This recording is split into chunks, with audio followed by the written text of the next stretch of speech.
તો એક મહત્વના સમાચાર મળી રહ્યા છે તેના ઉપર નજર કરીએ તો હાલમાં મળતા સમાચાર પ્રમાણે બનાસકાંઠામાં પ્રદેશ ભાજપ મંત્રી નૌકાબેન પ્રજાપતિએ ફરી ગેનીબેન પર નિશાન સાધ્યું છે।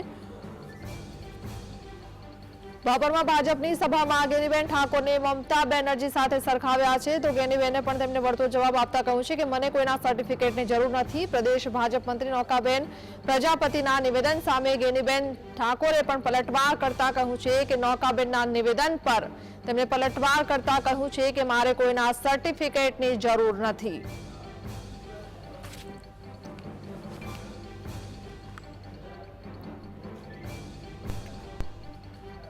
પશ્ચિમ બંગાળ એક એવું રાજ્ય બની ગયું છે ત્યાં હિન્દુ પગ મૂકી શકતો નથી, ત્યારે ભર બપોરે તે બેન દીકરીઓની ઇજ્જત લેવાય છે, તેમ છતાં ત્યાંની સરકાર એમની સામે પગલા ભરતી નથી, પરંતુ એમને પંપાડવાનું કામ કરે છે। મારે તમને કહેવું છે કુવાસવા વિસ્તારને ફરીથી તમારે બીજો પશ્ચિમ બંગાળ બનાવવો છે। આપણા કોંગ્રેસના ઉમેદવાર પણ મમતા બેનર્જી 2 છે।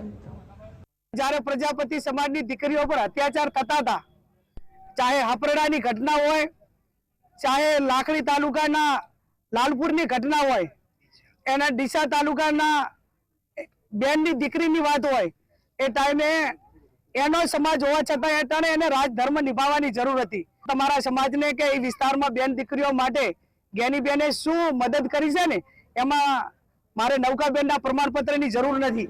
એ ગુજરાતની જનતાને, બનાસકાંઠાની જનતાને ખબર